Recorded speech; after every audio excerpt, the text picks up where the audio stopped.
Olá, pessoal, tudo bem? Boa noite para todo mundo que está chegando aqui em mais um episódio do Mais Que Autismo.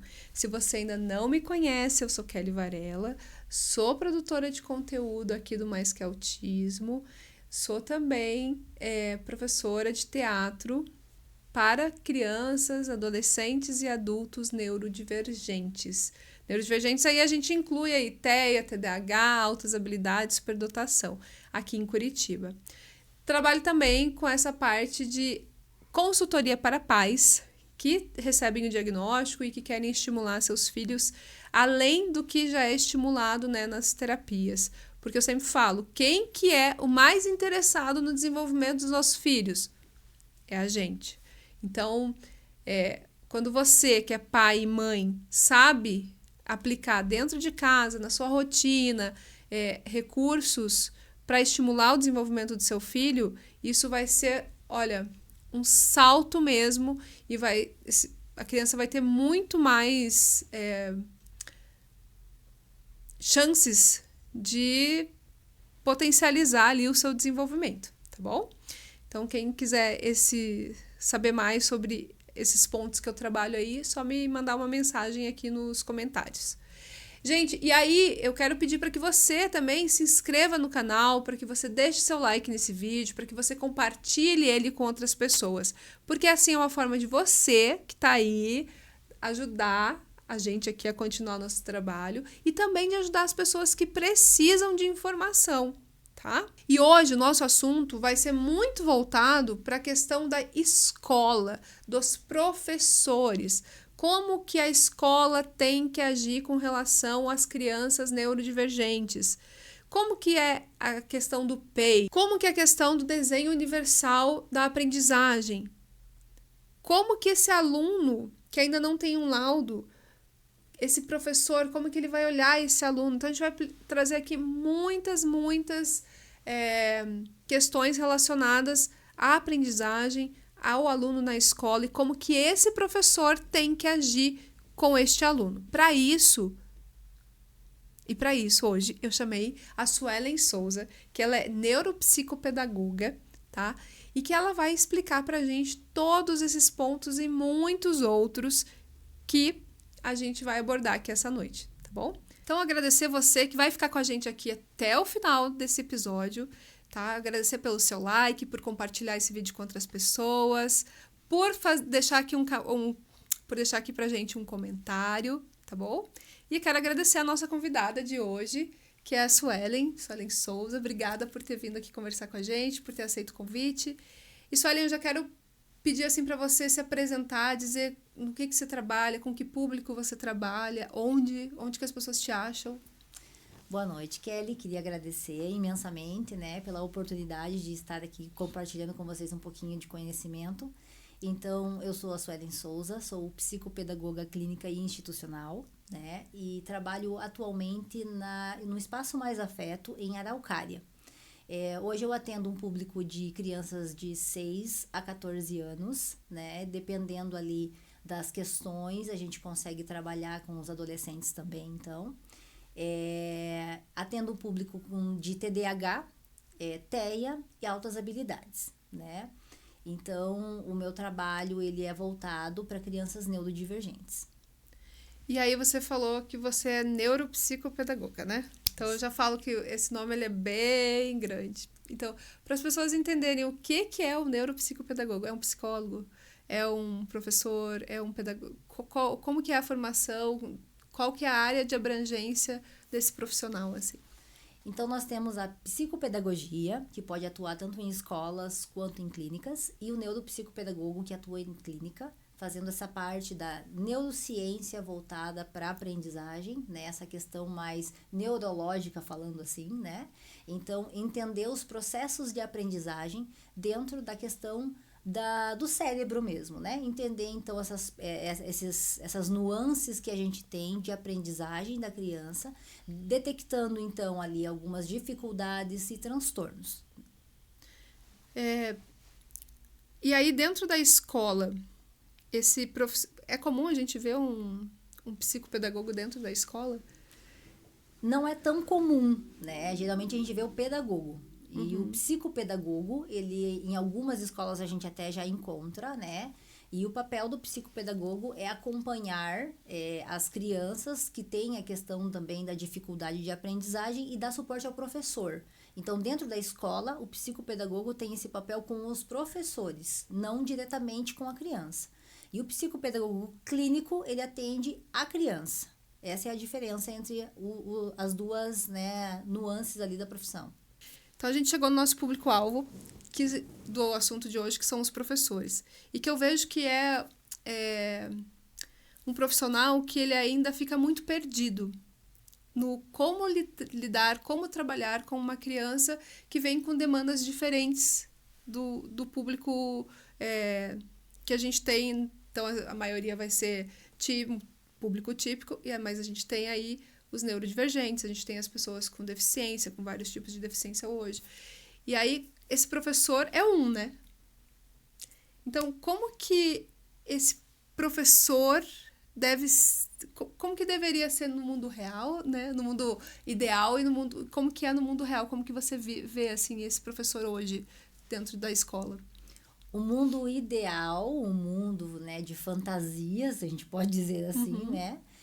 Seria um professor que teria todo o suporte da equipe pedagógica no sentido de atividade, um planejamento bem estruturado, a família muito presente, profissionais externos, quando a gente tem a questão da neurodivergência, né, ou deficiência.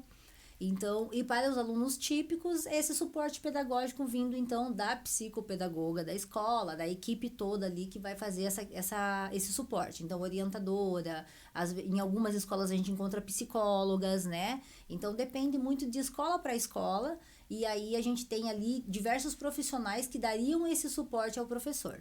E tudo isso embasado, né, dentro do que a lei nos garante, através ali do PEI, por exemplo, né, que a gente vai falar mais à frente. E estando com todas essas ferramentas em mãos, o professor ele consegue, então, dar esse suporte à criança, né? Esse seria o mundo ideal.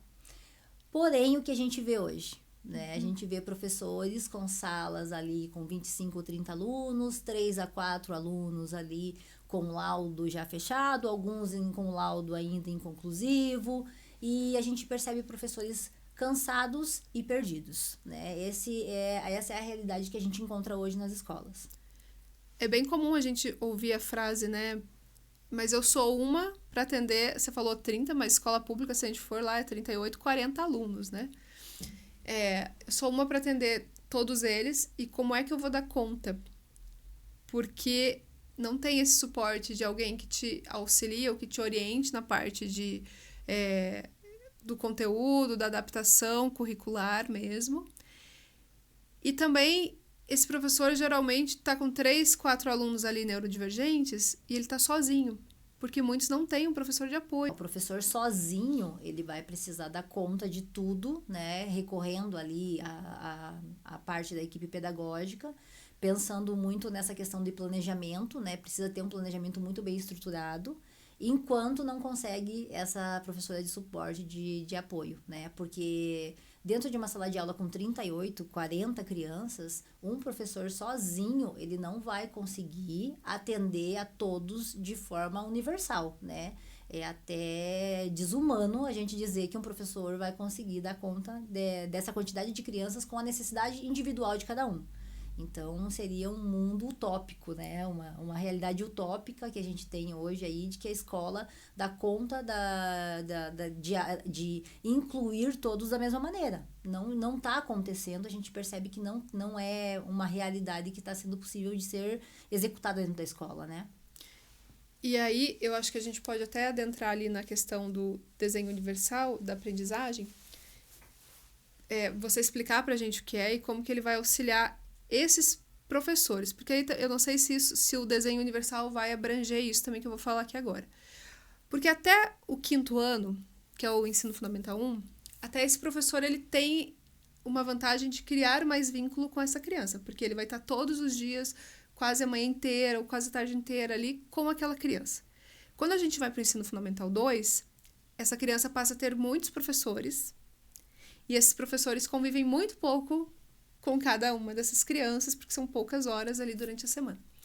Então, como que esses professores todos, ali vamos falar ensino fundamental, ensino médio, até na universidade, né, se for o caso aqui, conseguem falar a mesma língua com relação àqueles alunos? Uhum. Então, partindo do princípio que todo mundo tenha que ter a mesma informação a respeito das crianças, né? A gente precisa, então, elaborar o PEI. É aí que entra o PEI, né? O PEI, ele é o plano de ensino individualizado e ele deve seguir com a criança desde da primeira produção de um PEI, ele deve seguir ano a ano com essa criança para que seja adaptado conforme as necessidades dela nos anos subsequentes. Então, chegar no Fundamental 2 com um documento onde você vai ter ali todo um histórico da criança, vai auxiliar os professores a ter um pouquinho mais de visão com relação a essa criança.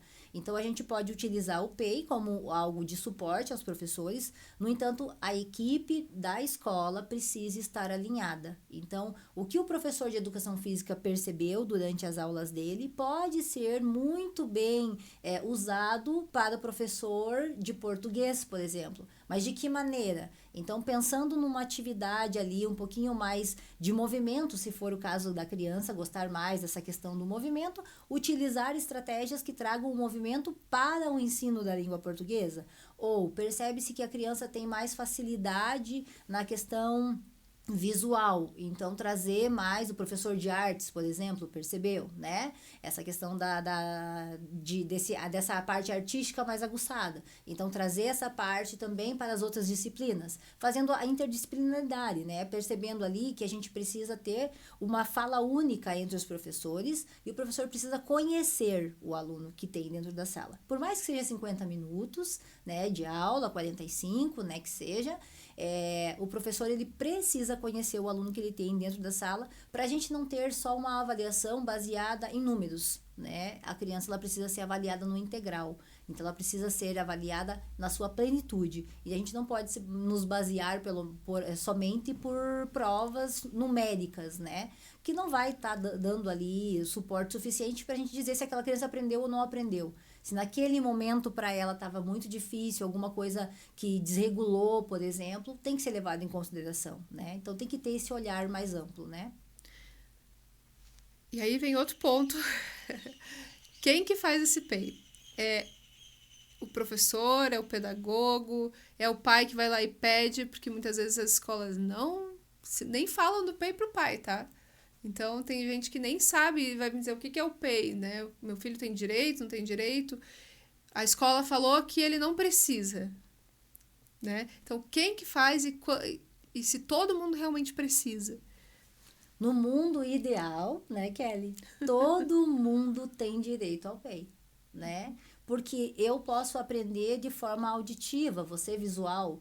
Então, colocar isso tudo dentro de um documento facilitaria a vida do professor e também traria para a criança maiores oportunidades. Então, o direito ao PEI é para todos, no entanto, a gente percebe hoje que a gente não tem, não está sendo cumprido de forma correta essa questão do PEI. Então, o PEI, inicialmente, a gente faz para a criança que tem um laudo, né? Porém, se a criança tem dificuldades de aprendizagem, ela também pode estar sendo contemplada com um PEI. Então, dentro desse PEI, seriam adaptações simples que a gente pode iniciar, mesmo sem um laudo, né? Então, percebo que aquela criança está com dificuldade de escrever na linha. Como que eu posso fazer para ajudá-la? Então, eu vou buscar uma forma que vai proporcionar a ela ter essa clareza de conseguir dar conta daquela habilidade, né? O professor ele pode fazer as adaptações antes mesmo da chegada do laudo, né? O laudo ele não vai trazer para você uma obrigatoriedade, né, de fazer o PEI, até porque o PEI é um direito da criança, né? Não está relacionado a laudo ou não laudo. Então, ter o laudo vai dar um respaldo maior. A família precisa participar da construção do PEI, né? Porque, por exemplo, o meu filho tem um hiperfoco em um desenho e a gente pode usar isso a nosso favor na escola, né? Então, o hiperfoco ele não precisa ser uma coisa vista como um excesso. Pode ser algo muito válido dentro da escola também. Então, comportamentos que os pais sabem que desregulam em casa, eu posso me antecipar já levando para a escola, que essa informação é importantíssimo para a professora. E aí a gente também já tem aí uma vantagem de estar à frente, evitando crises, por exemplo, né? Então, o professor, ele percebe que a criança vai desregular porque ele recebeu a informação da família, que em dados momentos a criança ela dá sinais de que ela vai começar a desregular. Então, a gente já toma antecipadamente a atitude de fazer com que a crise nem chegue a acontecer, né? Então, o PEI, ele é um histórico da criança, não só pedagogicamente falando, mas comportamentalmente falando também. Então, mesmo, vamos pegar ali uma criança que tem realmente dificuldades na aprendizagem, ela está trazendo, ou questões de comportamento mesmo, mas essa família nem cogitou ir atrás de um diagnóstico, tá? Porque a gente tem muitas famílias também que essa é a realidade. Mas a criança está sofrendo, ela está tendo ali dificuldade dentro da escola. Essa criança, então, também teria o direito de ser feito um PEI, mesmo que ela não esteja em investigação? Ela tem o direito, né? Ela tem o direito ao PEI, ela tem o direito a adaptações, porém, a escola tem o dever de sinalizar essa família e buscar junto à equipe pedagógica respaldos para que essa família seja, então, responsabilizada nesse sentido, né? Porque se essa criança está tendo um sofrimento, quem é o responsável legal pela criança? Né? A gente precisa trazer para essa criança condições para que ela tenha a oportunidade da aprendizagem como todo mundo. Né? Então, quando a gente fala do DUA, que é o Desenho Universal da Aprendizagem, esse desenho universal ele é nada mais, nada menos que a inclusão de todos para todos. Né? A gente gosta muito de falar, eu digo a gente na área da psicopedagogia, sobre a rampa e a escada. Se você tem uma rampa e uma escada e ambas estão obstruídas, o que você vai levar em consideração para melhorar essa acessibilidade? Você vai desobstruir a escada primeiro ou a rampa? A rampa vai te dar muito mais oportunidades do que a escada, porque na rampa todos podem passar. Então, trazendo para a nossa realidade, uma guia rebaixada da rua, ela vai dar acessibilidade somente ao cadeirante? Não, né? Aquela mãe que tá com um carrinho de bebê vai poder usufruir daquele espaço. O ciclista pode fazer o uso dele também. Então, o DUA é isso, é proporcionar que uma ferramenta seja usada de forma universal. Então, é produzir uma atividade pensando em todas as crianças, mas analisando como eu posso atingir cada um deles. Então, vou dar um exemplo prático, né, Kelly? Vou trabalhar sobre animais. Então, eu vou trazer um vídeo, que é a questão do audiovisual. Vou trazer imagens, que é a questão só do visual, a manipulação. Tem aquele que gosta mais do concreto, aquele que gosta mais de ouvir, aquele que gosta mais de ver, aquele que gosta de desenhar. Então, eu proporciono trabalhos em equipes para fazer essa troca. Então, a base que vai ser colocada para a criança pode ser manipulada de diversas formas. E é isso que a gente chama de DUA, né? Essas possibilidades diferentes. É uma abordagem, né? Uma abordagem diferente para que você possa proporcionar conhecimento e oportunidades para todos. E aí isso é feito, então você falou, né, é para todos. Então você vai analisar a turma, então você analisaria cada turma, digamos. Exatamente. Então ali tem uma turma de 30 alunos, eu vou fazer pensando nesses 30 alunos. Exatamente. Então realmente a gente precisa muito do trabalho dessa equipe, além do professor também, né? Correto. Porque se a gente voltar para pensar lá no professor de educação física, matemática, tal, que são vários ali, cada um vai contribuir de alguma maneira ou, tipo, é feito no mundo ideal também, vamos falar assim. É feita uma reunião em que cada um colabora, em que cada um percebe, tipo um conselho de classe, assim. Ou realmente alguém vai observar ali e nessa observação ele sozinho vai fazer esse desenho universal. É em conjunto, né? Não tem como ser individualizado. Então, a criança com dislexia, por exemplo, existe uma fonte específica para que ele consiga ler com mais facilidade. Então, uma professora encontrou a fonte, fez a prova e apresentou para os colegas, né? E aí fez essa troca com o aluno disse que melhorou para ele, foi uma coisa que foi benéfica dentro da prova, e aí todos os outros professores passaram também a usar essa mesma fonte para facilitar, então, essa leitura da criança. O PEI, ele pode ser produzido ali em conjunto com toda a equipe pedagógica, com as famílias, e também, caso a criança já seja, né, um adolescente ali, tenha condições de dizer isso é bom para mim e isso facilita a minha vida, ele também pode opinar, né? Por exemplo, a gente fala em adaptações e a primeira coisa que a escola fala, eu já estou fazendo com ele prova em separado. Então, a prova em separado não é para todo mundo, né? O tempo estendido não é para todo mundo. Porque nem todo TDAH é igual, nem todo TEA é igual. Então, a gente pensar na individualidade. E quando a gente fala de prova em separado, o que a gente tem visto muito acontecer é separado da turma. Uhum. Mas dentro de uma sala com outras crianças. Aí a escola prepara um espaço, né, para a aplicação dessa prova, mas de fato está sendo em separado. Separado de quê? Separado de quem? Né? Qual é o ponto que a gente tem que levar em consideração? Porque às vezes é a ansiedade de ver o fulano terminou, o ciclano terminou e eu tô aqui ainda. E eles vão fazendo esse movimento da entrega da prova, vai gerando uma ansiedade. Então, fazer a prova em separado já não faz mais sentido, né? O tempo estendido. Se a criança já vai ter proposta ali, a prova em separado, às vezes com leitor ou com releitor, né? Porque tem a questão da leitura da prova, leitura de questão por questão, ou após a criança finalizar a prova, alguém lê o que ela respondeu para ver se ela não quer modificar alguma coisa. Então, existem várias estratégias e a gente precisa direcionar qual é a que faz mais sentido para cada uma das crianças, né? Deixa eu aproveitar que você falou ali do leitor. Para quem que é destinado esse leitor? Agora eu fiquei curiosa mesmo. Seria para por exemplo, né? Às vezes a criança autista é muito literal. Então ela vai ler aquela questão e ela vai entender, ela não vai conseguir abrir a mente ali que ela precisa para interpretar aquela questão. Ela vai ler, tipo, é isso que tá falando aqui, tá? Ou então, a criança TDAH, se é uma questão muito longa, ela já se perdeu e não consegue mais, tá? Uhum.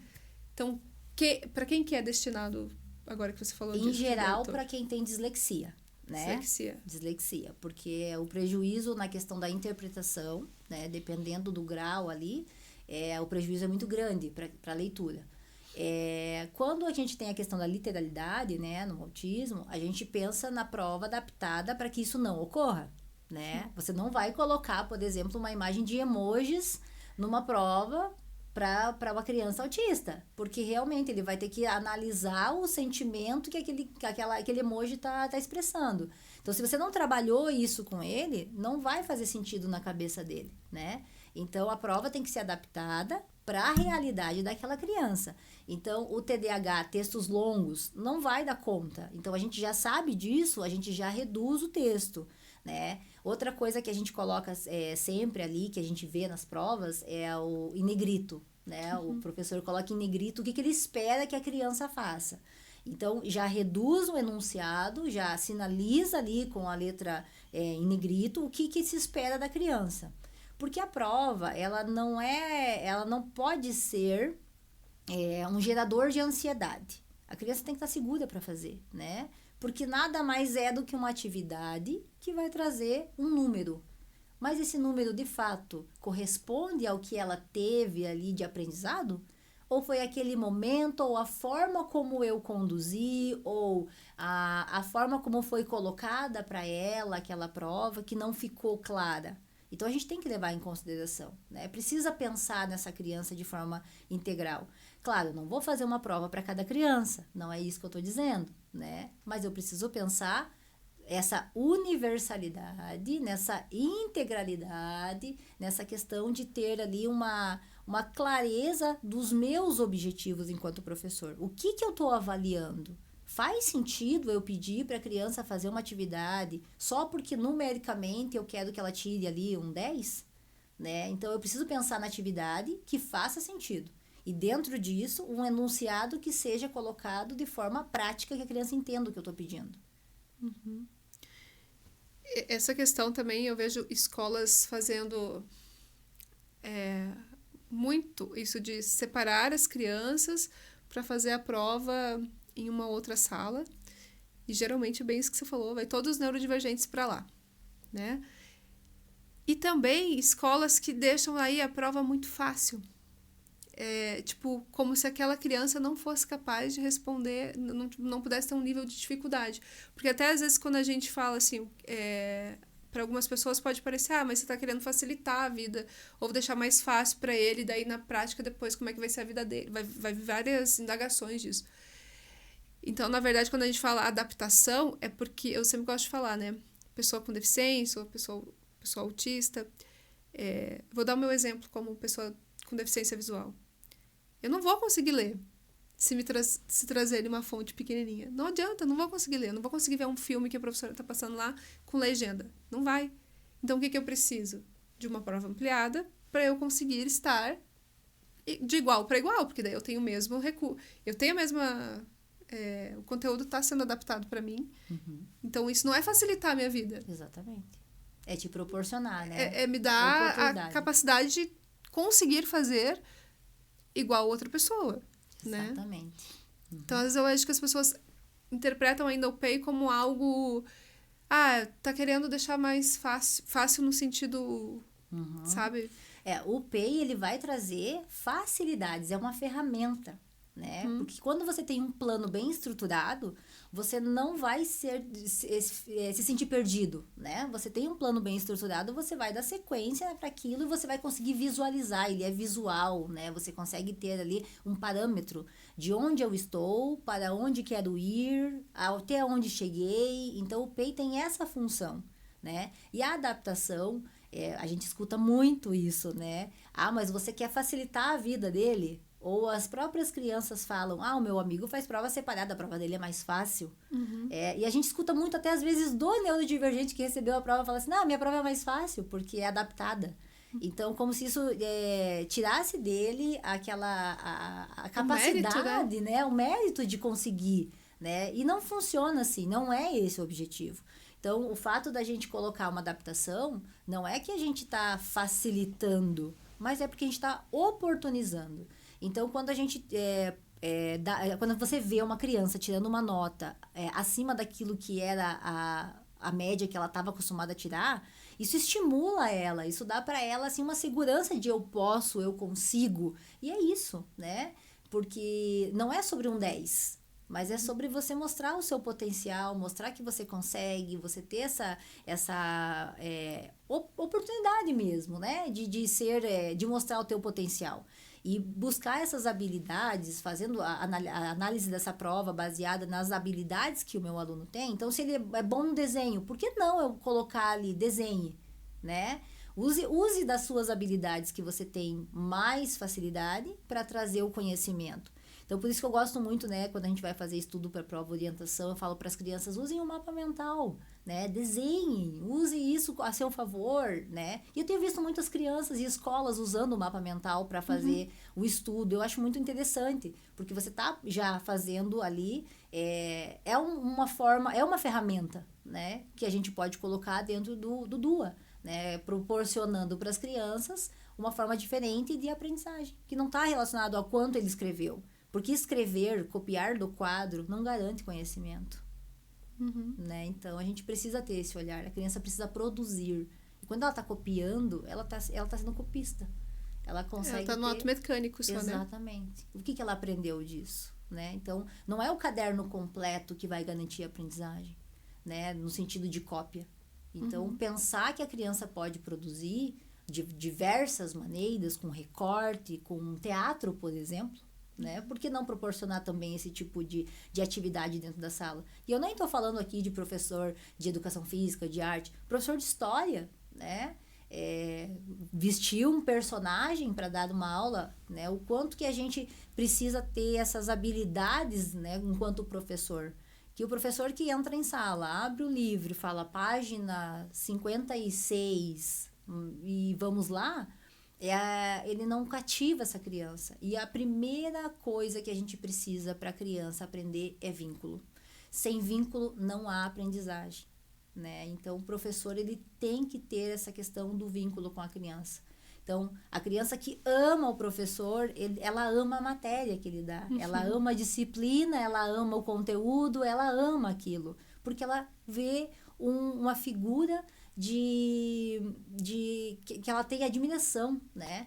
E a gente tem muito essa questão da criança precisar desse vínculo, de querer aprender, porque aquele professor disse. E quantas vezes a gente já não escutou, não, meu professor disse que é assim. E a criança, ela vai seguir daquele padrão porque o professor disse.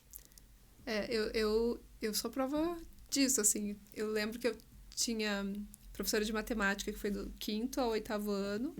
E eu adorava ela, né? Tinha uma admiração muito grande por ela. Então, minhas notas, eu lembro que geralmente era assim, 10, 10, 10. Só tirava quase 10. Ou a nota mais baixa que eu lembro de ter tirado com ela foi 8, assim. Porque realmente você presta mais atenção, você se motiva, né? Porque você criou realmente um vínculo com aquele professor. E aí eu lembro que depois no ensino médio mudou de professor, né? E aí eu já detestava a matéria. É engraçado, né? Tipo, você vai tão bem, mas como assim que você agora vai mal? Então, eu sempre falo para as crianças, né, que eu chamo a matemática de matemágica, né? Porque a gente é muito 880, né? Vai para a clínica, tem muita dificuldade em português ou tem muita dificuldade em matemática. Dificilmente você tem uns dois, né? A criança que chega ali, é TDAH, não para sentada e tem dificuldade em português. Por quê? Porque o português exige dela um momento de sentar, parar, fazer leitura, interpretar. E a matemática não mais, né? Não tem essa coisa do ficar sentado ali. Você vai, faz o cálculo, agiliza, processa e vai. Então, as crianças têm apresentado muito mais facilidade em matemática do que em português, porque o português vai exigir mais dela, né? Mais concentração ali. Sim, vai sentar para ler um livro. Se ele tem um celular na mão, com vídeos curtos, rápidos e... Então, a gente também tem visto muito esse movimento, né, da criança com mais habilidades matemáticas do que para a linguagem. Então, é algo que a gente também precisa analisar enquanto escola. O que a gente pode fazer, né, para proporcionar essa questão da leitura e da escrita? A gente pode criar ali estratégias de leitura, né, momentos de roda de conversa, né? Então, a gente fazendo esse desenho universal, a gente consegue atingir todos os públicos dentro da sala. Vou aproveitar que a gente falou em off dessa questão ainda do PEI, tá? E dessa questão da prova ainda. Muitos casos, os pais nem participaram da elaboração desse PEI, a criança nem tem o PEI, né? Não foi feito, mas a prova tá lá como uma prova adaptada. E além de ser uma prova adaptada, ela é muito mais fácil do que a prova que vai para os colegas e ela é feita em um ambiente fora da sala. Como você falou ali, fora da sala, com um monte... Então, assim, tá numa sala diferente da dos colegas, mas tá com um monte de gente. E aí isso também gera uma questão de social mesmo, né? Porque essa criança se sente diferente, mais diferente do que ela já se sente dos outros. E vem aquilo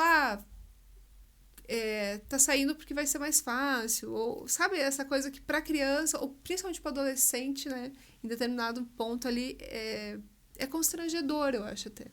Exatamente, tem a questão de prova em separado, né? Automaticamente a escola, quando recebe um laudo, ela pensa bem na cabeça da equipe, né? Precisamos adaptar a prova, mas qual é a adaptação necessária para aquela criança?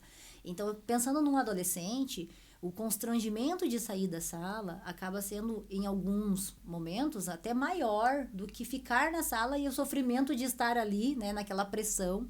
Então, a gente precisa ouvir o adolescente, ouvir a família, antes de tomar uma atitude relacionada a laudo, né?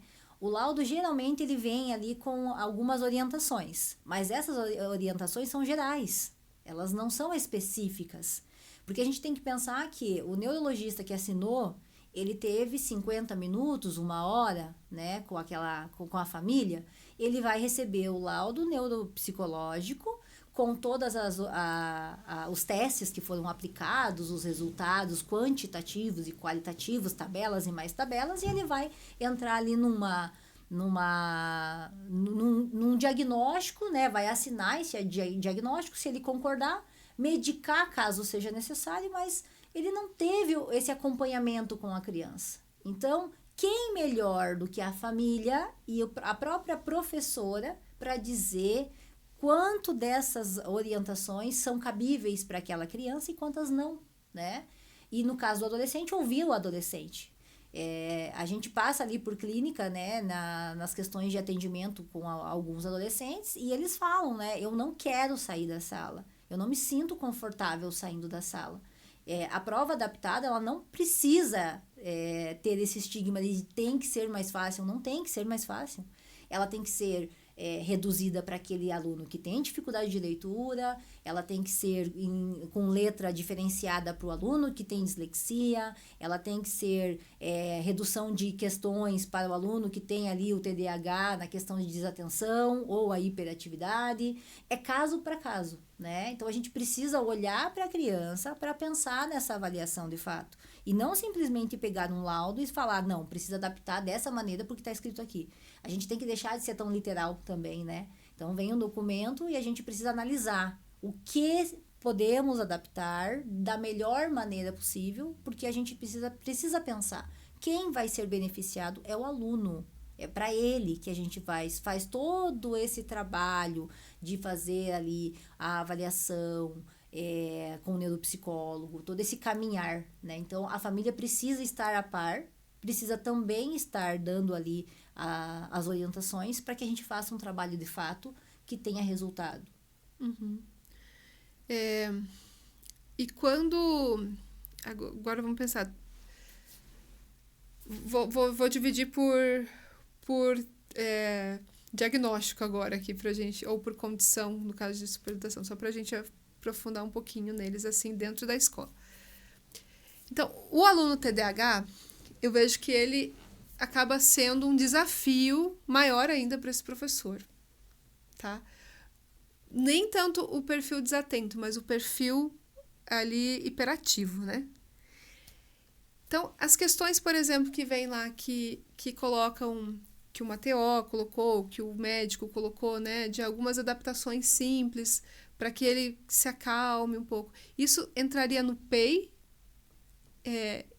Não é uma... Então, assim, isso não tem a ver, digamos, com a aprendizagem diretamente. Tem a ver com ele se concentrar para conseguir daí aprender, né? Mas isso também entra no PEI. Então, esses recursos que a criança vai precisar. Exatamente, entra sim, porque a gente tem que pensar, né, no PEI, antes da gente entrar na parte pedagógica, a gente precisa pensar nessa criança historicamente. Qual é o histórico desta criança?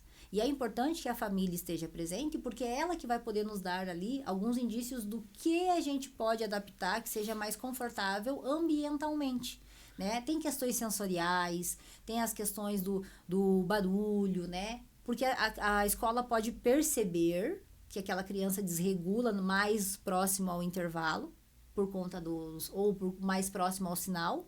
Então, a gente pode se antecipar, colocando no PEI que há necessidade, por exemplo, ali, né, de uso do abafador, isso.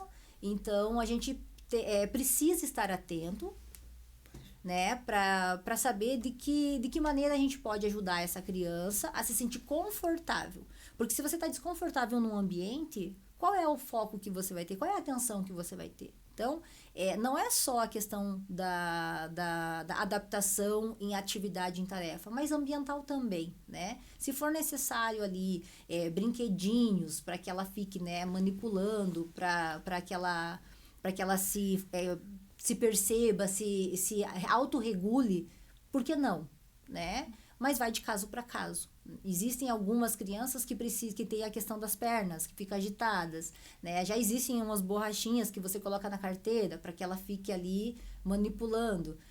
Mas precisamos saber se isso de fato a acalma ou é algo benéfico, a gente pode implementar. Caso a gente perceba que não, então a gente busca um outro formato. O importante é todo mundo estar em conversa, né? Sendo tudo muito acordado, família e escola. Se houver o terapeuta, né, externo também tem que estar muito a par. Todos os laudos devem ser entregues à escola para que a escola saiba de fato quem é aquela criança. Uhum. E aí, vamos também falar um pouquinho desse TDAH, que aí, assim, a maioria dos professores não... Aquele TDAH mais power ali, vamos falar, aquele que realmente não consegue ficar quieto naquele lugar. A gente vê muito frequentemente essa criança sendo retirada de sala de aula. Então, assim, fez qualquer coisa, sai da sala de aula. Essa criança está toda hora na direção, né? Então, ela vai ficando com aquele estigma de que o lugar dela não é ali, né? Exato. Então, assim, como também que esse professor pode lidar com esse perfil de criança? A criança que tem essa agitação, né? O retirar de sala, em alguns momentos, pode ser uma coisa legal para ele, né? Uhum. Então, assim, eu vou entrar numa atividade que vai exigir muito de mim, então eu vou ali me movimentar para ver se eu saio. A fuga também, né? Existe essa questão. Então, a gente precisa perceber o que está trazendo essa agitação para a criança, né? Se a gente trouxer uma atividade mais desafiadora, essa fuga está sendo praticada, então a gente precisa repensar nas estratégias.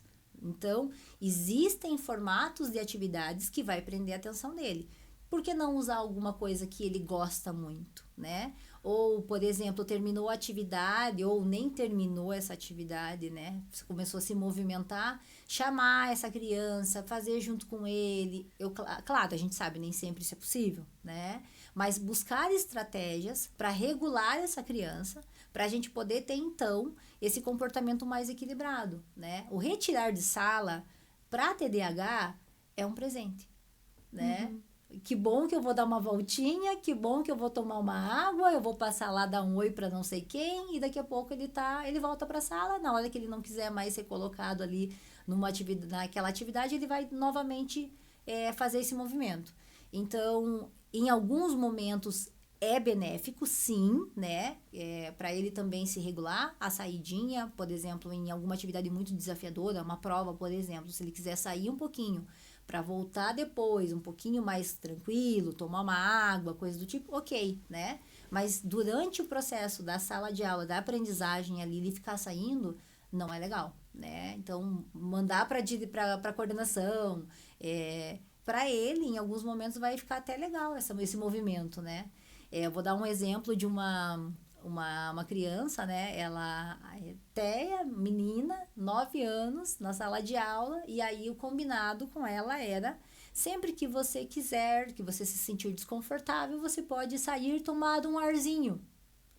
Ela saía tomar arzinho o tempo inteiro, né? O que ela saía tomar de arzinho, então, até a gente ajustar, né? Dizer para a professora, olha, o que a gente pode fazer? Uma estratégia, você vai dar 3 palitinhos com 3 ventinhos, assim, desenhados na pontinha, e ela tem 3 palitinhos de ventinhos para tomar o arzinho lá fora durante a tarde.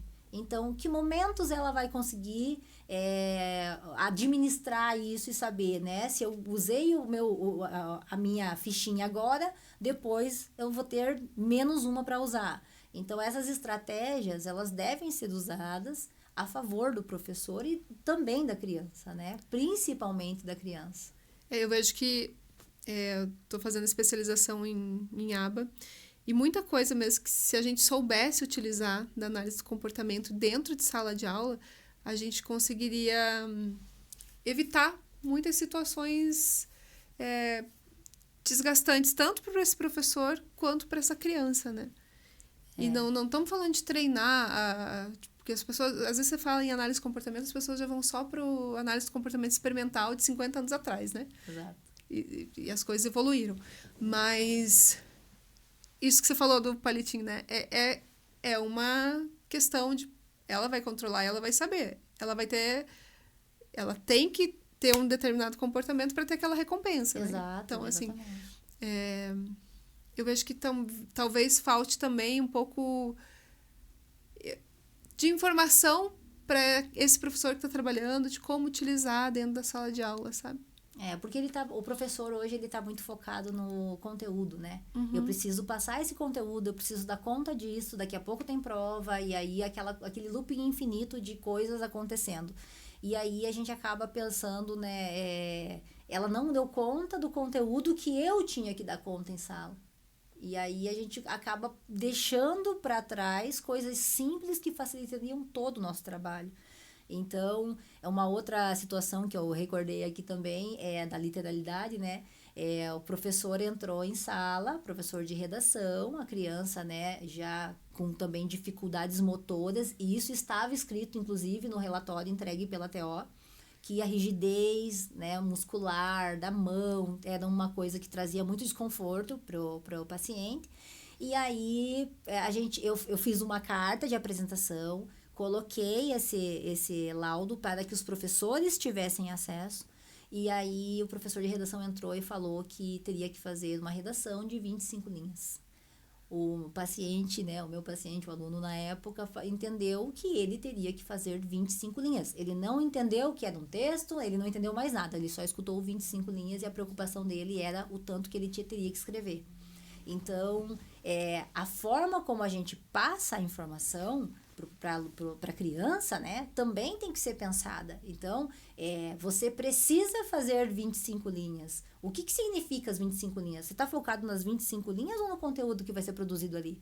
Porque o que tem acontecido é a criança escrever lá, por exemplo, uma onomatopeia de escreve um monte de assim, para usar a linha e, né, se esquivar do conteúdo. Então, a gente precisa entender que quando você dá um comando, quando você dá uma atividade, ela tem que ter significado, mas a nossa fala, comunicação, ela tem que ser clara, né? Tem que ser fluida. Ou a criança também não vai entender o que a gente espera dela. Então, precisa ter esse olhar do professor, né? E até, então, ainda no TDAH focando, às vezes eu acho também que essa coisa de mandar a criança para fora de sala demonstra muito de alguns professores, tá, gente? Vamos falar alguns, não estamos generalizando. Mas a falta de preparo mesmo. Ou essa falta que a gente falou ali de apoio dentro de sala de aula. Porque aí esse professor tem que parar toda a matéria, né? Tem que focar a energia dele só, geralmente, para aquela criança ali. Então, me parece que é isso. E outra questão também que a gente vê muito é escola pedindo para que leve no médico para que essa criança seja medicada. E a gente sabe que o TDAH não vai ser só o remédio, né, que vai resolver. O TDAH vai ter que ter uma questão de rotina muito estabelecida, para que ele consiga ir incorporando isso no seu dia a dia e não precise depender do remédio, né? Exatamente. O remédio, né? Eu costumo falar para as famílias que somente a medicação é varrer as coisas para debaixo do tapete, né? Uma hora ou outra a gente vai ter que lidar com aquilo. Então, sem terapia, apenas medicação, a gente não tem um avanço da criança. A gente está mascarando aquele comportamento e a gente não está tratando, né? O tratamento precisa ser com os profissionais que foram orientados para que a gente consiga, então, ter um resultado bacana. Então, se for a orientação 2 vezes por semana psicopedagogia, 3 vezes por semana TO, então depende de criança para criança, né? Então, a gente precisa ter esse olhar de que a medicação, ela é muito eficiente no caso do TDAH, né? Ela é bastante eficiente, porém não é a única saída. Então, quando chega um laudo, né, para a escola, para a família, e aí a família decide não medicar, a gente vai ter um trabalho muito mais prolongado, no que se diz respeito a resultado, mas é possível, né? A família está assumindo o risco, né, das dificuldades que a gente vai ter ao longo do caminho. Também está assumindo ali que a gente vai fazer um processo um pouco mais longo, talvez mais difícil para a criança, né? Mas é possível. Então, a medicação não é para todo o TDAH, né? Embora seja muito eficiente, mas não são todos os casos que há necessidade dessa medicação. A medicação é para concentrar, para fazer com que ele consiga prender, né, a atenção, e aí dessa maneira ele poder então se organizar. Mas se não tiver um acompanhamento da família, os terapeutas fazendo ali uma rotina, uma organização, não tem resultado, né? Somente a medicação ela não é o suficiente. Até porque o remédio, ele aumenta o foco, a concentração. Mas aí também, se você não tem as outras coisas como a terapia, por exemplo, ou mesmo essa organização de tempo, aquela criança que tem um hiperfoco, ela vai se concentrar mais no hiperfoco e não ainda necessariamente na escola, que é desinteressante para ela. Exatamente. Por isso que a gente tem que sempre pensar que a medicação é um pontinho, mas a gente tem que trabalhar outras coisas juntas. Isso, e por isso que a psicopedagoga vem junto, né? É um pacote. Então, vem uma medicação, mas automaticamente vem uma psicopedagoga junto. Porque a gente vai treinar essas habilidades que a gente precisa. Então, eu sempre falo para as crianças que a gente faz uma ginástica do cérebro, que é o nosso músculo que precisa ser trabalhado. Então, eu falo, assim como a mamãe e o papai vão para academia para malhar o braço, a perna, a gente vem para cá para malhar o nosso músculo mais fundamental, mais essencial, que é o cérebro. Então, a gente precisa trazer para essa criança essa manipulação de funções, né, de habilidades, vai trabalhando frustração, vai trabalhando tudo junto ali, né? Então, quando a gente proporciona uma atividade com jogos, que é o que a psicopedagogia tem trazido muito, né? Não é só o jogo, mas a gente usa bastante jogos, porque através do jogo você consegue atender e atingir muitas habilidades necessárias ali para regular uma criança TDAH, por exemplo, né? Então, e de uma forma lúdica, diferente do que a escola proporcionou. Então, o psicopedagogo ele não vai usar caderno, não vai ter essa questão do caderno utilizado. A gente até pode produzir algumas atividades voltadas mais para rastreio visual, alguma coisa mais nesse sentido, mas cópia não vai ter, né? A leitura, se for uma questão de dislexia, a gente precisa também trabalhar essa fluência de leitura. Então, vai depender de criança para criança. E assim como a escola produz um PEI, o psicopedagogo que atende em clínica, ele também tem um documento, né, que é pautado ali também na lei, que garante que a gente vai produzir um plano de intervenção individual. E aí tem um outro nome, né? Não é o PEI, né? Existem vários nomes, então depende de profissional para profissional. Então, se a criança faz apoio na sala de recursos, também existe esse documento, porque esse documento ele vai orientar e nortear todas as pessoas que estão em contato com aquela criança, trazendo para ela, então, benefícios. É um histórico da criança, né? Por isso a necessidade. Aí, voltando ali, né? Que o PEI é um direito da criança. E quando a escola diz para você, a escola fez o PEI durante um período e ela diz para você, agora não precisa mais, porque ele tá indo bem e ele não precisa mais. Isso é correto?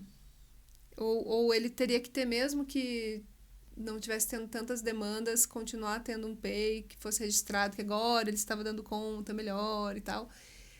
Porque aí depois você observa que dependendo do momento, dependendo digamos, da série que aquela criança tá, ela volta a ter muitas dificuldades, mas ela não tem mais o PEI. Entendeu? Porque a demanda foi aumentando. Exatamente. Então, assim, o PEI ele é um documento que vai ficar, né, registrado para o resto da vida escolar dessa criança. Então, ele pode e deve ser ajustável. Então, você pode ir alterando ele, né? Algumas adaptações que você fez já não são mais necessárias, você pode excluir, mas em contrapartida, tem alguma outra coisa que você percebeu que vai precisar melhorar. Então, ele retirar a necessidade do PEI não é adequado, né? Por ser um direito de todas as crianças que apresentam alguma dificuldade, a gente mantém, mesmo que seja em algumas áreas. Então, eu não preciso fazer um PEI para português, matemática, ciências, história e geografia, por exemplo. Se em história ele tem, por exemplo, o hiperfoco, ele vai super bem. Então, eu não preciso ajustar de acordo com o que o professor tem trazido, ele está seguindo, né? Então, não precisa ajustar agora nesse momento. Mas se no próximo trimestre a gente perceber que precisa, Vai ter, então, uma nova conversa e aí junta-se também novamente a equipe para debater o que eu fiz que foi bom, o que eu fiz que melhorou, aqui eu vou diminuir, aqui eu vou aumentar a intensidade. Então, o PEI, ele precisa seguir com a criança dentro desse histórico escolar dela, até porque a gente tem que pensar numa faculdade, né? Chegou lá numa faculdade, né, na fase adulta, ele também vai precisar de suporte em alguns momentos. E aí? Essa faculdade vai ficar esperando 3, 4 meses para entender quem é aquela pessoa, para poder, então, depois construir de forma mais assertiva uma avaliação que atinja as habilidades. Então, a gente precisa ter um documento que siga, né? Um prontuário, digamos assim, que vai seguir com essa pessoa pro resto da vida dela. Você falou até da universidade, lembrei de uma aluna que eu atendo, que ela tá na universidade, recebeu o laudo na vida adulta já. E aí, quando ela levou na universidade o laudo, a universidade falou, a única coisa que a gente pode fazer é uma prova adaptada. Sendo que essa pessoa tem muitas dificuldades em muitos pontos, assim. Então, para ela é muito difícil acompanhar algumas matérias, né? Mas isso foi o que a universidade falou, não, a gente não faz, só a prova adaptada. Entender que ela tem as necessidades, né? Primeiro que a equipe pedagógica teria que sentar e discutir, né? O que eu posso fazer para melhorar a vida dessa aluna, né? Porque está sendo proporcionado para ela algo que está sendo igual para todo mundo, mas ela não é igual a todo mundo, né? Ela precisa de, talvez, ali, alguma atividade com uma especificidade, né, diferenciada para ela. E por que não, né? Qual é o trabalho que vai dar? Esse é o ponto, né? Será que eles estão vendo como oportunidade ou um trabalho que está sendo dado? Então, a chegada de um laudo tem muitas nuances, né? Então, a instituição, quando recebe, o professor, quando recebe, na cabeça dos profissionais vem muita... Agora eu vou começar a ter mais trabalho. E não funciona assim, né? A gente está tentando, quando com um laudo, chegar a um denominador comum, né? Trazer para as crianças uma forma mais fácil das coisas acontecerem. E não trazer mais trabalho para um ou para outro. O superdotado, a pessoa com altas habilidades, superdotação, eu também vejo que aí é outra questão dentro das escolas, né? E a gente também tem visto um aumento relativamente grande, assim, dos laudos nessa parte, assim, que não é um diagnóstico, mas é uma condição, esse cérebro que funciona de uma maneira diferente. E aí também tem um estigma muito no superdotado de que ele vai dar conta de tudo e que ele não precisa de adaptação nenhuma, que ele se vira, né? E aí vem aquela fala que a gente falou ali de a criança não se... que o professor, mas aqui ele não tem nada de superdotado, né? Porque eu não vejo. E aí eu vejo as escolas confundindo muito o que é enriquecimento curricular com ali colocar um monte de matéria para aquela criança a mais, como se fosse uma punição ela ter superdotação, né? Fora a confusão, né? Que de TDAH, aquela criança que não para quieta, né? Ou altas habilidades, ele vai movimentar mais, porque aquela sala vai ser monótona, vai ser uma sala que não tem... nenhum estímulo que vai fazer com que ele queira estar ali. Então, ele vai se movimentar muito mais. Vai parecer mais desatento. Então, são várias coisas que a gente precisa analisar. E o superdotado, ele não é aquela criança que aparece nos programas de televisão, que sabem tudo sobre tudo, que fazem contas muito rápidas. São áreas e áreas, né? Então, pode ser que a criança tenha uma habilidade para matemática, então ele vai fazer cálculos muito mais rápido que outras crianças. E essas coisas a gente não vai vendo na sala de aula mesmo, né? Porque a gente tem aquela coisinha do quadrado, do livro, da apostila que está sendo seguido. Então, nem sempre a criança vai apresentar a superdotação dela em formato ali, pedagogicamente falando, né? Ela pode ter um hiperfoco ali numa questão, por exemplo, a NASA, né? Ou sabe muito sobre foguetes. E que momento isso na escola vai ser trabalhado? Então, a gente precisa ter também esse olhar. né? O superdotado não necessariamente também é a criança que tem... A gente não pode analisar somente o QI. Tem várias outras coisas que devem ser levadas em consideração, né? Claro, a gente pode também ter o altas habilidades associado a outras questões, né? Que a gente chama de dupla excepcionalidade. Então, a escola também precisa participar nesse momento para que a gente tenha um diagnóstico um pouco mais claro, né? Fazendo essa limpeza de cenário, como dizemos, né? Tirando as possibilidades de erros que a gente pode vir a ter num laudo por falta de informação. Então, a escola não vê não vê a questão da dupla excepcionalidade porque ela está focada só na questão do movimento da criança. A criança não parece sentada, automaticamente ela é uma TDAH. E não funciona assim, né? Então, entender que altas habilidades, ela pode estar em uma área e não apresentar outras, né? Então, a criança vai muito bem nos esportes. É uma alta habilidade, né? Na parte física. Ou ela vai muito bem nas artes, ela desenha coisas assim que se sobressai a crianças da faixa etária. É uma habilidade que está se sobressaindo. Então, precisamos ter cuidado com isso também, né? Sim. E aí, assim, eu vejo principalmente no autismo e nas altas habilidades, as questões sensoriais. E aí, para essas crianças ou adolescentes, a escola, a sala de aula vai ser muitas vezes uma tortura. Porque você vai ter toda a falação das outras crianças, aí você tem o amiguinho que fica batendo com o lápis na carteira, o outro que fica mexendo na carteira. Então, você tem muitos estímulos em poucas horas, né? E aí, do nada, entre aspas, mas do nada aquela criança tem uma crise e o professor não sabe identificar que essa crise foi sensorial. Que a gente vê que é muito comum isso. Então, também, o que você nota nesse quesito, assim, nas escolas? As escolas estão também levando em consideração essa parte sensorial para que esse aluno consiga estar ali e consiga prestar atenção, porque realmente, eu sou uma pessoa TDAH que eu escuto qualquer coisa, e aí minha atenção já foi. Ou me irrita muito ficar escutando alguns barulhos, né? Então, eu já não concentrei mais no que o professor está ali. Sim.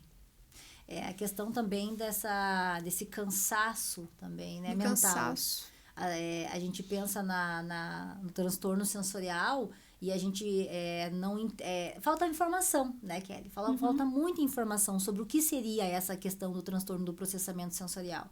Porque, por exemplo, uma ida ao mercado pode ser uma coisa esgotante para uma criança que tem essa questão sensorial, né?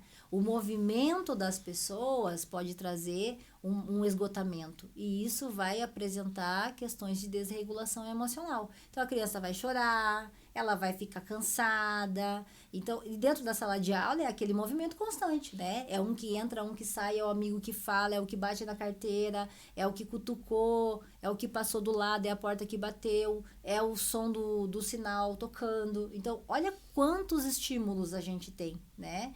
Hoje a gente já tem, né, muitos estudos de neuroarquitetura que busca trazer essas questões sensoriais para dentro da escola. A gente está vendo já esse movimento de entender que a luz impacta, né, de você entender que em alguns momentos a criança tem desregulado muito, um TEA, por exemplo, né, desregulou muito. Pode ser a luz que está estimulando, pode ser a textura da cortina da sala.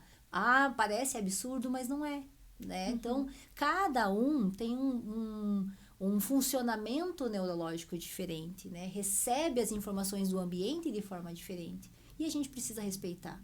Então, se essa criança está tendo muitas crises, né, de desregulação, entender o que está sendo gatilho é importante. E aí a gente volta para a questão da altas habilidades, né? A altas habilidades traz uma hipersensibilidade muito grande. Então, é temperatura, né? É aquela criança que não coloca uma blusa de jeito nenhum. Questão sensorial, né? Não tá sempre de shorts. não coloca tênis, as etiquetas da roupa incomodam, tudo isso é sensorial. Então, a gente precisa entender até que ponto isso está impactando essa criança dentro da sala de aula. E também ter esse olhar de cuidado. Então, são tantas coisas que a gente precisa olhar, né, para poder proporcionar um ambiente de fato que faça sentido para aquela criança, porque altas habilidades vai achar a sala de aula entediante, se não for proposto para ela algo que tire ela da zona de conforto. Porque daí não tem desafio nenhum, né? Fica só no copia e cola, realmente. E a gente não está falando também em ampliar a quantidade de tarefas, né? Sim. Não é colocar mais e mais e mais e mais tarefa para aquela criança parar sentada. Talvez é a gente adaptar uma atividade que tire ela da zona de conforto, não necessariamente com quantidade, mas a qualidade da tarefa que foi ofertada. Eu fico pensando também na parte sensorial. Isso a gente via muito na oficina que a gente dá do Teatro Arte.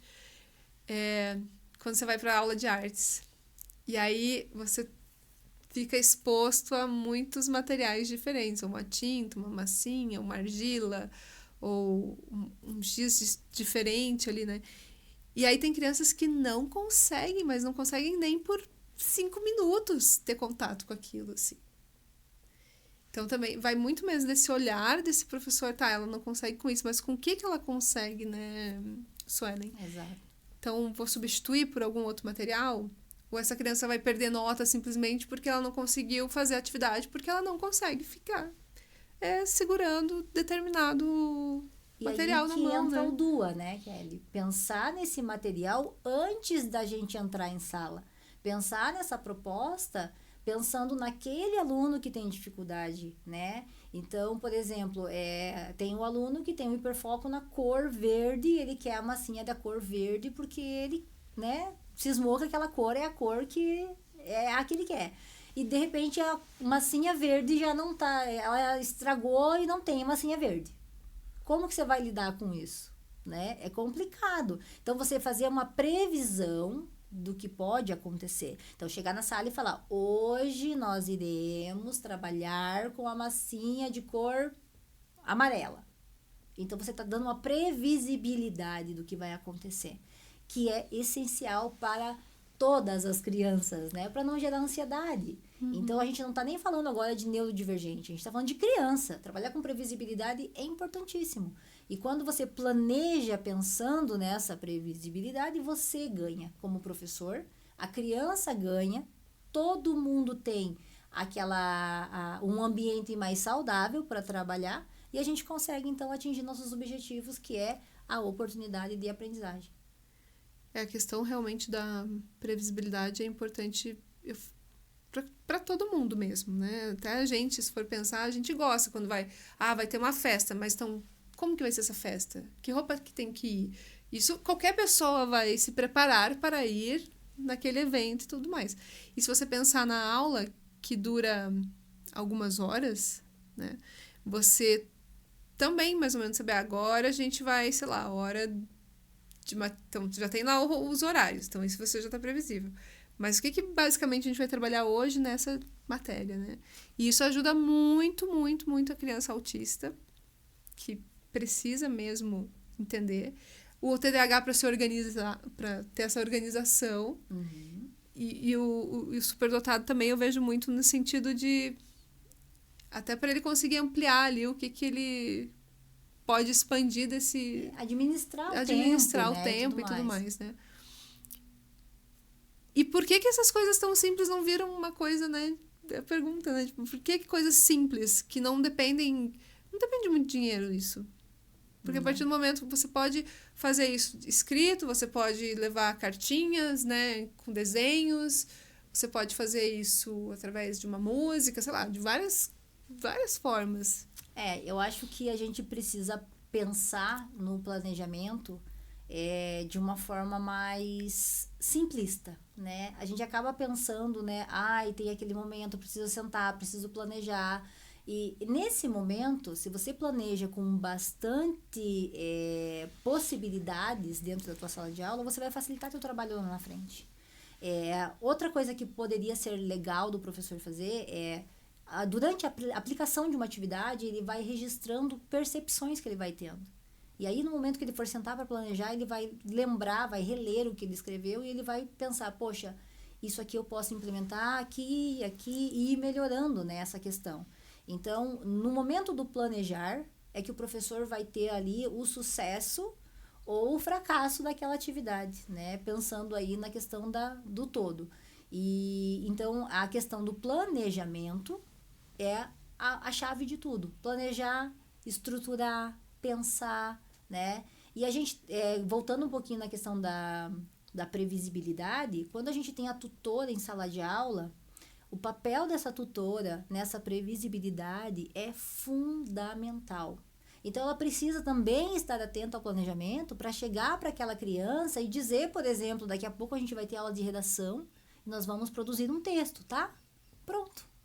É só aquilo que a criança precisa ouvir para se acalmar. E quando o professor chegar e dar a notícia, por exemplo, de uma redação, ela já não desregular, né? Uhum. Então, o papel desse conjunto de pessoas que vai atuar em sala de aula é estar conectado, né? Todo mundo precisa estar conectado com a informação, precisa estar conectado com a questão do planejamento, para que flua de uma forma mais tranquila em sala de aula.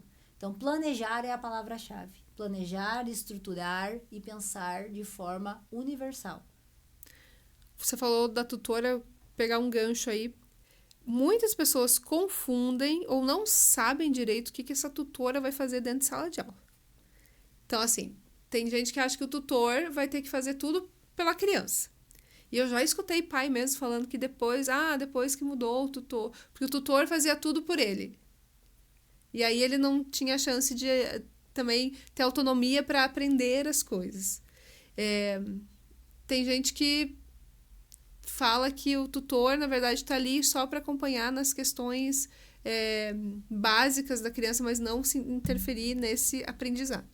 Então, qual que é o papel do tutor dentro da sala de aula?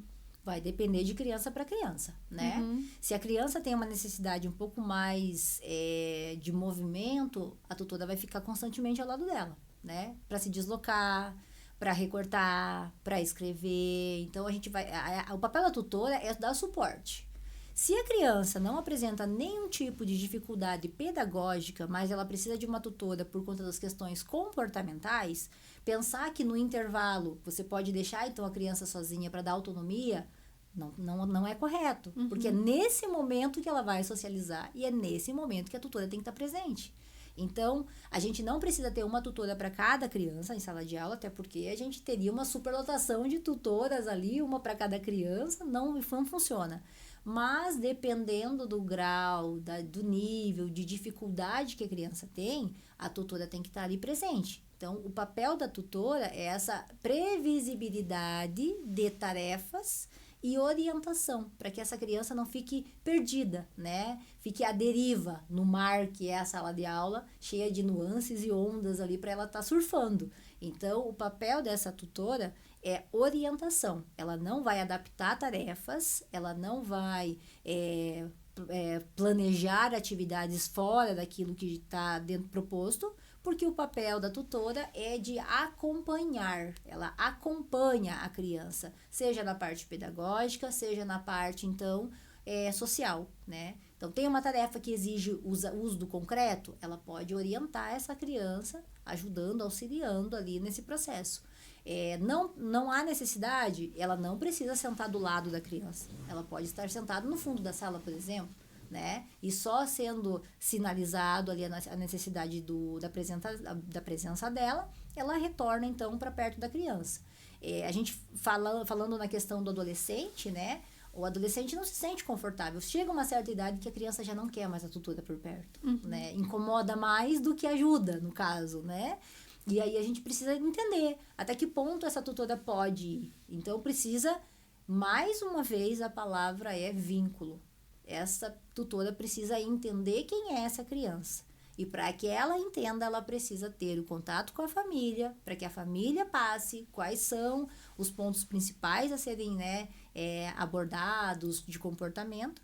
E aí também ter acesso a todos os documentos de todas as terapeutas para que, de fato, essa tutora conheça essa criança e possa ajudar de forma mais efetiva.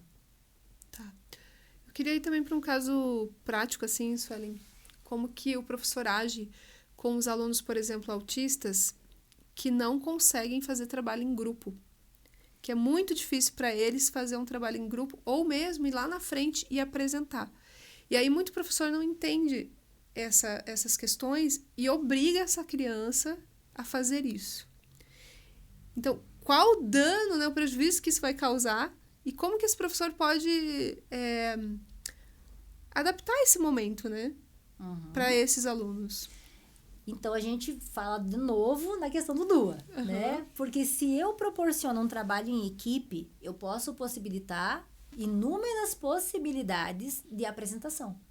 Vocês querem apresentar, vocês vão poder apresentar em forma de seminário, slides, vídeo, podcast, através de um áudio. Então, cada criança ou cada grupo pode ter ali proposto um formato que seja mais confortável, né? E pensar nessas equipes, né? Eu tive um caso recentemente até com essa questão. O professor acabou fazendo um sorteio e aí acabou que caiu 2 autistas na mesma equipe. E aí, para administrar essa equipe foi um pouco complexo, porque eles divergiam ali nas opiniões. E aí a tutora também não soube lidar com a situação, então a gente teve uma situação bem complicada, digamos assim. Então, o professor precisa pensar nessas equipes de forma a trazer clareza nos objetivos e direcionar, orientar. Um trabalho em equipe tem que ser direcionado. Pedir para as crianças fazer trabalho em casa, trabalho em equipe, é a mesma coisa que você dizer para eles assim, um faz a capa, o outro pesquisa isso, o outro traz o recorte. Eles não entendem o que é um trabalho em equipe. Então, entender que quando você direciona, você precisa primeiro ensinar como faz. Então, ensinar o que é um trabalho em equipe, fazer a divisão correta das tarefas, né? E dar para eles o suporte necessário para que eles entendam o que se espera deles. Então, o trabalho em equipe ser feito em sala de aula, não ser feito, por exemplo, como a gente fazia antigamente, se reunia na casa de na biblioteca, né? Hoje não acontece. É muito, muito mais difícil, né? Então, proporcionar para eles esse momento de tarefa, de trabalho em grupo, dentro da sala de aula, até para o professor poder mediar isso, né? E se for de um formato diferente, em podcast, por exemplo, um áudio gravado, um vídeo, seja lá o que for que o professor vai dar de proposta, proporcionar de forma mais ampla, né? Escolham, então, um formato que seja mais adequado dentro destas possibilidades. Porque também, se você amplia muito o leque, vai aparecer coisa ali que não está muito de acordo. Mas direcionar com cuidado e com cautela. Mas dar oportunidades de formas diferentes. Ou seja, expandir essa... Não ficar ainda no tradicional que a gente tem ainda. E que aí é outro ponto, né, que a gente pode entrar, né? A escola hoje está muito desinteressante para as gerações que estão aqui agora, né, na escola. Porque você tem tudo muito rápido, tudo muito mais legal. Quando você olha aquele monte de vídeo sendo produzido. Então, assim, a criatividade hoje explode muito, assim. Exatamente. E ainda a gente tá naquele método da escola, de decoreba. Sentados em filas. De que você tem que responder conforme tá na apostila, né? Então, assim, ainda temos... não casou ainda uma coisa com a outra. Então, quando você abre também, você aproveita para estimular a criatividade dessa criança, né? Ou desse adolescente, desse aluno, certeza. né? Com certeza. As fotos que a gente tem das escolas do passado, se você for comparar com as escolas da atualidade, é igual. A criança sentada, uma atrás da outra, o professor na frente.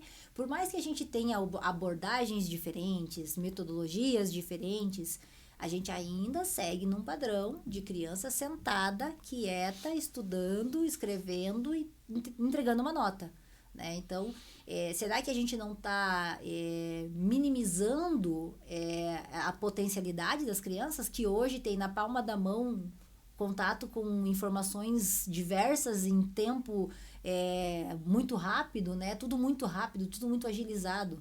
E a gente ficar nessa coisa, de ficar batendo nessa tecla da tradicionalidade com as crianças dos dias de hoje, que são muito mais agilizadas, a gente perde eles, né? Acaba perdendo. Por isso a escola tem sido um lugar desinteressante. Então, a gente tem muito busca hoje dentro de clínica, porque, meu filho não quer ir para a escola. Por que não quer ir para a escola, né? O tablet é muito mais atrativo, o celular, os vídeos, né? Esse imediatismo do resultado. Então, a tecnologia chegou, mas a escola parou no tempo. Então, a gente precisa ter também esse olhar de como trazer essa vontade do aprender, esse momento de aprendizado, como transformar isso em algo divertido e prazeroso. Quando é muito comum também ver aquilo de o professor identificou que aquela criança tem um desenvolvimento muito diferente dos demais, porque a gente fala, né? Eu não gosto da frase, cada criança tem seu tempo, né? Ok, cada criança é única, cada uma aprende de uma forma talvez diferente, mas existem marcos do desenvolvimento que têm que ser seguidos, né? E aí, esse professor observou, porque na grande maioria dos casos, hoje, as crianças estão indo muito cedo para a escolinha, ou a criança fica em período integral nessa escola. Então, esse professor tem uma visão ali, e estando todo dia com essa criança dentro de sala de aula, ele consegue observar coisas que, muitas vezes, em casa, quando a criança chega cansada, geralmente os pais só vêm no final do dia, o pai não vai observar.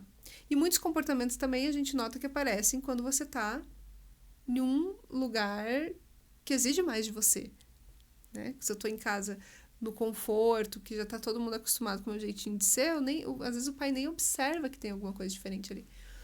Aí esse professor identificou qual que é o caminho e quem que ele, como que ele vai abordar esse pai, ou quem que ele vai indicar, né? Quem que esse professor pode dizer, você tem que procurar esse profissional para te ajudar, pai, né? Eu consigo te ajudar, teu filho até tal ponto, mas eu preciso também que você me ajude, né? Uhum. A criança, ela não vem com manual de instruções, né, Kelly? Então, cada criança, ela vai ter um comportamento baseado no ambiente que ela vive. Então, muitas vezes os pais não percebem aquele comportamento chamado ali diferente do que é esperado, porque na maioria das vezes é a única experiência de filho que eles tiveram, então não consegue identificar. Aí quando o professor chama para uma conversa, algumas famílias acabam tendo a recusa, né? De não ver, não percebe, mas a escola tem o papel, né, de sinalizar que a criança, dentro do tempo esperado, cada criança tem seu tempo dentro do tempo esperado do marco, né, de desenvolvimento. Não desenvolveu dentro do tempo esperado, ela está com atraso. E aí a gente precisa sinalizar a família para buscar, então, auxílio, né? Então, seja primeiramente de um pediatra. Vai ao pediatra para que o pediatra analise e veja, o marco do desenvolvimento realmente não está sendo atingido, né? Não conseguimos chegar nesse nível. Se for somente na escola, né, que está percebendo essa questão que é mais pedagógica, o psicopedagogo entra então com essa avaliação das habilidades linguísticas, né, da questão da matemática e tudo mais. E aí, posteriormente, busca-se também a neuropsicóloga, que é quem vai aplicar o VISC, que vai aplicar ali todos os instrumentos e todos os protocolos para a gente chegar ali num QI dessa criança, e a partir desse QI, todos os outros, né, embasamentos ali quantitativos dentro dos testes, a gente poder fazer um rastreio desse comportamento dessa criança neurológico até, né? E aí começa então um processo de acompanhamento para a gente ver se vai ter necessidade de uma TO, se vai precisar entrar numa questão de fisioterapeuta. Então a gente tem ali questões, vou dar um exemplo simples assim. Eu atendi uma criança que a família dizia, não, tá tudo certo, ele fala meio enrolado mesmo, ele anda na ponta do pé, mas o pai também andava, né? E aí direcionamento foi dado e a família se recusava a buscar o acompanhamento. Então, eu fiz a orientação de que voltassem para o pediatra, buscassem um neuropediatra, para que então fosse encaminhado para uma avaliação neuropsicológica e caso a família, né, não quisesse buscar, no mínimo ela teria que buscar uma fisioterapeuta, porque as questões motoras estavam sendo comprometidas. Claro, o TO seria o mais indicado, mas como estava tendo uma recusa da família, buscar qualquer profissional que desse para eles uma resposta além da minha resposta iria ajudar, né? Então, direcionar essa criança. A fono, nesse caso, né? Então, dependendo do caso, dependendo da criança, mais profissionais vão entrando, né, para fazer parte dessa equipe multidisciplinar tão importante para esse desenvolvimento. A escola sinaliza, primeiramente, que precisa de um profissional para fazer essa avaliação. Seja um psicopedagogo ou seja diretamente já para um pediatra, para que ele, então, solicite a avaliação neuropsicológica. E aí vamos entrar em outro ponto, então. Porque aí você falou de um monte de profissional que vai... que a gente está falando de uma equipe multidisciplinar. E aí, muitos desses profissionais, para eles terem uma visão realmente daquela criança, eles vão precisar entrar nessa escola. Eles vão precisar observar, ou eles vão precisar conversar com essa professora, ou mesmo depois, tá, ok, já temos um parecer, chegamos a um diagnóstico, agora eu preciso ir para a escola também, o psicólogo, o psicopedagogo, a fono, eles precisam ir para a escola para orientar esses professores ou para ver esse ambiente mesmo. E aí as escolas, muitas, têm dito não. Ou dificulta muito. Então, a escola tem o direito de dizer não, você não pode vir aqui? Ou como que é esse caminho, como que a gente tem que lidar aí com essa situação? A escola, perante a lei, né, ela precisa repassar informações com relação à criança para a família, né? No entanto, a família pode fazer um encaminhamento para a escola dizendo que autoriza o contato da profissional com a escola. O que a gente tem visto é uma recusa das escolas na entrada do profissional, porque além da questão da criança, as escolas ficam naquela ressalva de que talvez eles observem coisas que a gente não quer que sejam vistas, entende? Uhum. Então, tentar entender que o profissional que está entrando na escola, ele só quer ver o comportamento da criança. Nós não estamos lá para analisar o conteúdo que a professora está aplicando, a forma como a professora aplicou o conteúdo, nada disso. A gente precisa ver o comportamento da criança naquele ambiente para trazer respostas para a própria professora, para trazer um auxílio, um direcionamento para os profissionais dentro da escola. Então, a abertura desse espaço para os profissionais externos é fundamental, porque nós temos um bem comum, que é a criança. E a gente só vai conseguir trabalhar essa criança de forma mais concreta se todos os agentes que estão em prol dessa criança estiverem atuando de forma linear, né? Porque senão cada um acaba indo para um lado, cada um acaba seguindo no seu caminho e não conseguimos ter o nosso objetivo atingido, que é o bem-estar da criança. A TO, por exemplo, é essencial que o contato da TO seja com a psicopedagoga também, porque tem muitas questões sensoriais que a gente consegue também trabalhar na questão da sala de recursos, por exemplo, ou na clínica, e também ajudar a professora nesse sentido, que vai evitar a desregulação da criança, vai trazer mais conforto para aquela criança. Então, é um ciclo, né? É uma tríade que a gente fala, né? É a escola, é a família e profissionais externos em prol dessa criança que está no meio de tudo isso. A escola parece que o medo de ser observada ou o medo, sei lá, de ter mais trabalho, talvez. E a gente vê isso desde o momento que, às vezes, a família, que já tem um diagnóstico, vai tentar uma vaga numa escola. Centenas, todos os dias, né? A gente escuta mães contando situações constrangedoras, que foi negado matrícula, que naquela escola o filho não se encaixa no perfil da escola. A gente teve recentemente agora o caso do jogador lá, do Cássio, né, que não conseguiu matricular a filha. E aí a gente está falando de uma pessoa que tem recursos, de uma pessoa que famosa mesmo. Então, assim, se ele não teve, como que os outros pais vão se sentir nessa hora, né? Se ele não conseguiu, imagina. A gente teve um caso de uma mãe que ela é da Colômbia e ela está desde o começo do ano em Curitiba e ela não conseguiu nenhuma escola que aceite o filho que tem DI. Então, assim, são casos absurdos, assim, parece que a escola cada vez só quer os alunos mais fáceis, que não me dão trabalho. A gente tem percebido um movimento mesmo, né, de exclusão realmente, né, a gente não pode, não tem outra palavra senão essa, né. O que a gente precisa entender é que a criança, ela não existe uma escola para aquela criança, a escola é para a criança.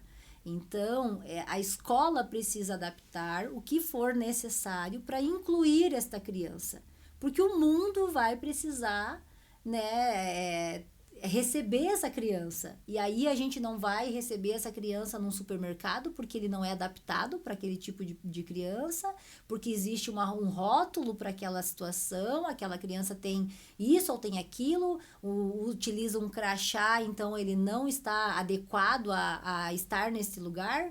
Então, a escola precisa acolher esta criança e não escolher qual criança. Acho que a palavra escolher é bem boa, né? Porque acho que é bem isso, estou escolhendo. Eu tenho uma amiga também que o menino recebeu o laudo de superdotação. Isso que a gente tá falando de um laudo de superdotação, tá? Que teoricamente tem menos problemas para esta escola, né? Uhum. Que a escola encara muitas vezes como um problema. Uhum. E a escola falou, não, aqui a gente não quer nem o abaixo da curva, nem o acima da curva.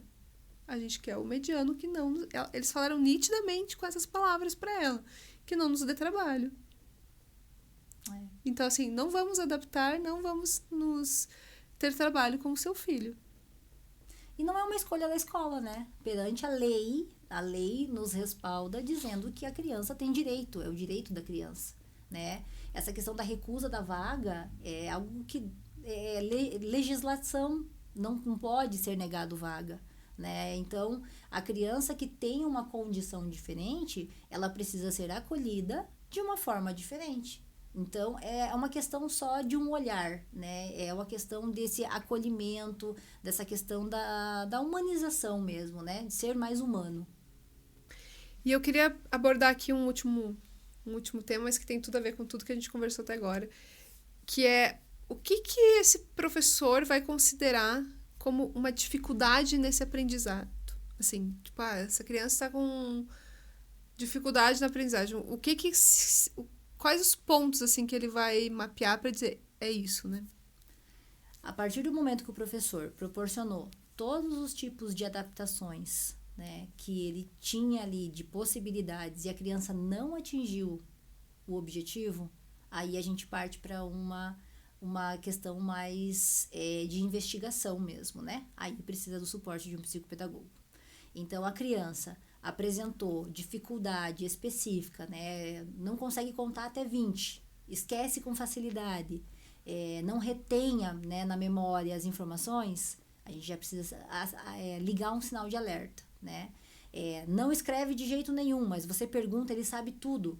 Então, também é sinal de alerta. Por quê? Porque não está registrando. Como é que ele sabe tudo na oralidade e não está conseguindo registrar? Então, cada um dos sinais que essa criança vai dando tem que ser um pontinho que vai... Uma luz que vai acendendo ali para o professor, né? Então, ele precisa ter clareza e conhecer o aluno que ele tem, para não ficar baseado somente em nota. Então, não é só o aluno com nota baixa que tem dificuldade. E aquele aluno que chega em casa e que precisa de um exercício muito mais, que vai trazer muito mais exaustão, né? Vai ter que buscar formatos diferentes para dar conta daquele conteúdo. Também tem dificuldade. Não vai apresentar na sala, que é o aluno quietinho, né? O aluno que senta lá no fundo da sala, aquele aluno que não dá trabalho. Ele não dá trabalho, mas será que realmente ele não está tendo um desgaste muito maior para não dar o trabalho? Então, precisamos ficar em alerta também com os alunos que estão quietinhos demais, aquele retraído, o aluno que senta no fundão, o aluno que não fala, o aluno que quase não conversa. Então, sinais de alerta são sempre aqueles que vão tirar aquela criança da zona de conforto ali, né? Você viu que a criança tá muito diferente das demais, no sentido para mais ou para menos, né? Porque existe um nível de padrão que a gente espera, né? E se a criança está apresentando diferenças para mais ou para menos, são sinais de alerta. Como você falou ali em um momento que é uma tríade, né? Então, os terapeutas ali, a parte da escola e dos pais, né? Então, vamos agora focar mais nessa parte dos pais e da escola. Porque eu costumo até fazer uma relação assim, não adianta você levar seu filho uma vez só na terapia, na semana, e aí o que é desenvolvido lá, você fazer todo o contrário em casa. Ou você não seguir, né? Fala para fazer exercício, não faz, ou simplesmente acha que a solução está só naqueles 50, eu vou dar bem assim, né? Tipo, uns 50 minutos que a criança está lá. Não vai resolver. Não é que não vai ser nada, mas não vai resolver. E na escola eu vejo muito por esse ponto também, assim. Então, vai lição ou vai atividade para essa criança fazer. Esse pai, ele também consegue observar que essa criança está com dificuldade. Não consegue? Consegue. E o que a gente precisa levar em consideração é a qualidade do tempo que está sendo ofertado para essa criança. Então, chegar para ela e falar, vai, senta lá e faz tarefa de casa. E aí ela fala, não consigo ou não entendi. E o ela fala, lê de novo, vai fazer. Você tem que saber, você estava na sala, como é que você não sabe? Você não prestou atenção? E assim, se ela soubesse fazer, ela não se daria ao trabalho de ficar ali dizendo que não consegue. Então, dar esse suporte para a criança em casa, participar desse momento é importante, né? Hoje a gente tem uma realidade diferente, que é crianças em tempo integral na escola, né? E aí é que a gente tem que pensar. Já que essa criança está em tempo integral na escola, a tarefa de casa tem que ser feita lá, a princípio, né? Pensa numa criança em 8 horas dentro da escola, chega em casa e ainda tem a tarefa para fazer. Ok, mas não significa que os pais estão livres de acompanhar. Não tem nada a ver uma coisa com a outra, né? O pai precisa estar atento ao que está sendo feito, pegar o material junto com a criança em dado momento, organizar aquela mochila, conversar um pouquinho sobre a questão do que foi feito na escola. É papel da família, né? Acompanhar. Uma leitura antes de dormir. A criança é o espelho, né? Ela espelha o comportamento. Ela pode até ouvir o que você diz, mas ela vai fazer aquilo que você faz. Então, muito além de falar, de orientar, mas eu peço para ele fazer, mas você não sentou com ele, você não deu o direcionamento correto, você não esteve próximo o suficiente, essa criança vai começar a te desafiar para mais nesses comportamentos, para chamar mais atenção. Então, estar presente, de fato, não é estar no mesmo lugar, mas estar, de fato, pertinho dessa criança, acompanhando e dando suporte. Então, ser presente é diferente de estar presente. E a criança precisa desse acompanhamento, né?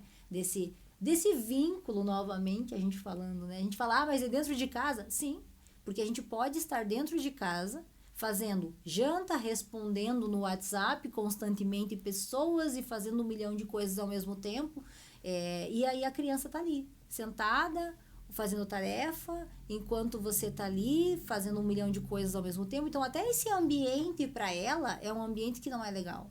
Então, pensar também nessa questão do acompanhamento familiar como algo importantíssimo. 50 minutos em sala, em clínica, não faz milagre.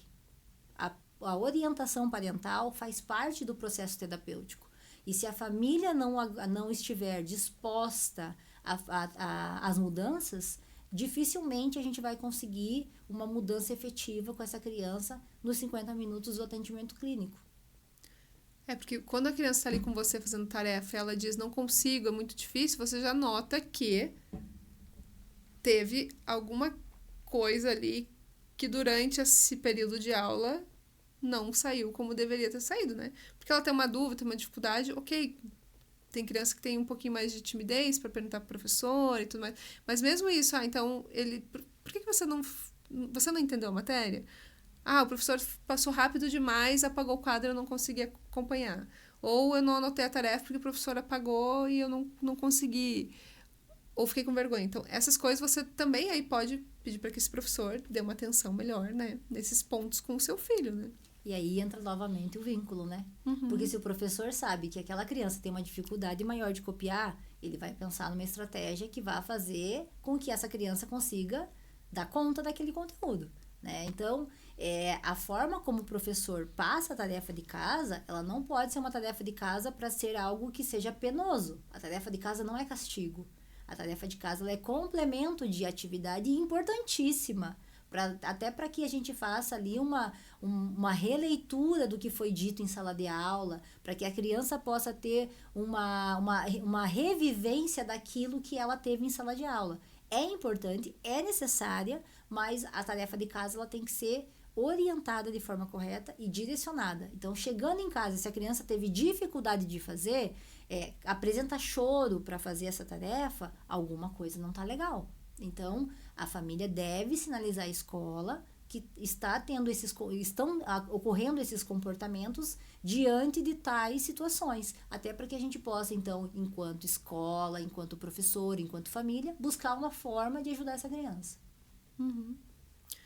Acho que a gente conversou bastante coisa. E ainda dá pra gente ficar falando muitas, assim, né? Mas acho que já ajudou a esclarecer muitas dúvidas, tanto do público que é professor, que trabalha em escola, quanto dos pais mesmo, que ficam ali sem saber o que fazer, né, muitas vezes. A escola me disse que não tem direito, então não tem direito, né? E a gente, infelizmente, vive num país que a grande maioria da população aceita apenas o que é dito, né, sem questionar, assim. Então, eu queria pedir assim para você fazer uma apanhada, deixar uma mensagem final para o nosso público, né? Para quais os pontos de alerta, de novo, só para relembrar ali rapidinho tudo que a gente conversou aqui, né? O quando buscar um psicopedagogo. Quando buscar um psicopedagogo e quando... E sinais também, a gente acaba... O comportamento dessa criança vai trazer sinais pra gente ali, né? Que algo não está bem na escola, que no aprendizado não está bem, então... A questão da busca por um psicopedagogo inicia-se a partir do momento dos comportamentos da criança, quando a gente vê uma sinalização de uma recusa para ir à escola. Então, se a criança tem se recusado, apresentado choro, dificuldades de aprendizagem que a professora percebeu na sala ou que a família percebeu, são sinais de alerta. Então, a criança chora para fazer tarefa, chora para ir à escola, diz não gostar da escola. São alguns pontos bem importantes da gente levar em consideração. Então, quando a gente busca um psicopedagogo, é para ajudar nessa escrita desse histórico, né? Para ajudar nesse processo de identificação e trazer de forma benéfica para a criança uma aprendizagem mais integral, de forma mais fluida, de forma mais tranquila. E a escola, tendo esse terapeuta dentro da escola, facilita o trabalho de todo mundo em prol da criança, que é o nosso bem mais precioso, né? É o bem que a gente está buscando ali para proporcionar para ela, de fato, a aprendizagem e que ela se sinta segura para conseguir caminhar aí pela educação. É isso aí, Suelen. Obrigada, sim, por ter vindo conversar com a gente. E vou deixar aqui as redes sociais da Suelen na descrição do vídeo. Então, quem quiser saber mais ou tiver dúvida, pode falar com você, né, pelas suas redes sociais. E realmente, obrigada, sim. Eu que agradeço pela oportunidade, né, de poder compartilhar um pouquinho de temas tão importantes, né? Como você falou, daria horas e horas de conversa, mas fico grata de poder compartilhar um pouquinho aí da minha experiência, do meu conhecimento. Obrigada, Kelly. Obrigada. E Quero agradecer para você que ficou com a gente até aqui o final desse vídeo. Então, já que você ficou, não sai sem primeiro dar um like no vídeo, se inscrever no canal, compartilhar ele com outras pessoas.